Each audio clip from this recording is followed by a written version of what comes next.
Welcome to our final story update. Thank you all so much for all the ideas you shared with us last week.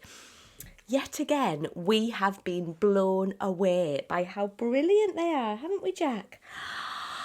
And we cannot wait to share them with you.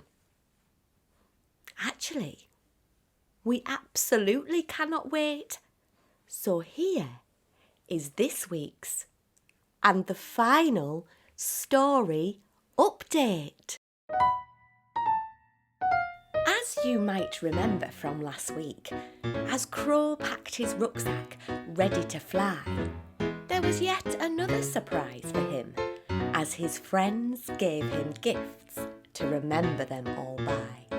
Whilst they liked his trusty rucksack, Crow's friends gave him a fancy bag to carry everything in on his journey back. That was really important, as he needed something to hold fragile things, like the flower petal from Lily wrapped in a golden egg that blinged.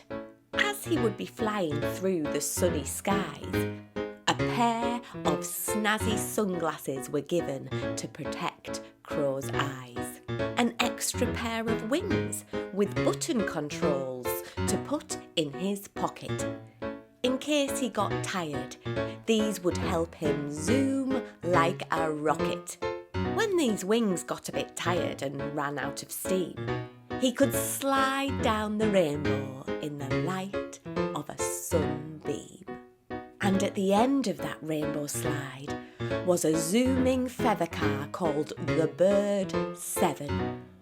So he could ride the rest of the way home, and Crow could put his feet up and feel like he was in heaven. Best not to forget snacks for the journey, if you please. So Baba gave Crow some yummy ewe cheese. And Dexy gave Crow a lovely yellow ice pop to remember all the cool times they had together, and so Crow could refresh his feathers when he took a pit stop. A brand new birdhouse would be waiting for Crow when he finished his roam, with a picture of Jonah inside to remember him by and to make it feel like home. Outside in the garden, he could plant rainbow flowers from Cumbria, which would continue to grow. So the memories of all his lovely friends would always be on show. And from these flowers, a special bag of seeds shone in all their glory. They were story seeds, and every time you ate a seed, you would know a different story. Crow felt sad to be leaving his friends and a bit nervous about the long flight. But Darcy gave Crow bravery for the journey, like when she was brave, playing that video game, defeating the monster in a fight. Crow thanked his friends from the bottom of his heart, then said his goodbyes before making a start. As he flew, a murder of Cumbrian crows, from Kendal I believe, came swooping by. They wanted to say how lovely it was to meet Crow and gave him a lovely goodbye. The journey was long but smooth. But when he returned to his new home, tired from his travels, he thought he had something stuck in his claw. Was it gravel? No, it was a piece of precious quartz, a memory from a Wainwright track, where he left his crow footprints and a promise to one day go back.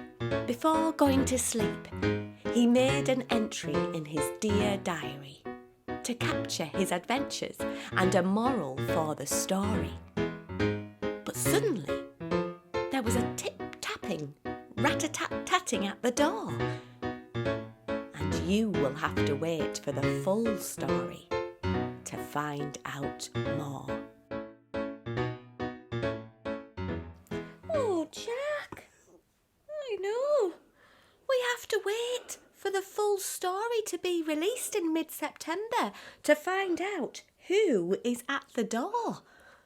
I don't know if I can wait. Actually, whilst we're all waiting for the full story, why don't we have a look through all the ideas that have been submitted over the summer in the Story Team Living Archive? You can find it on the Story Team page on the Theatre by the Lake website.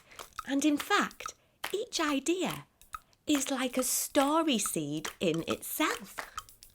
You could use a story seed from the archive to create your own story if you like, and we would love to hear them. You can get in touch at storyteam@theatrebythelake.com. Jack's just nipped off to start his story. Thank you to everyone who has taken part in Story Team. We can't wait to share the full story with you soon. You are wonderful, Story Team. See you in September.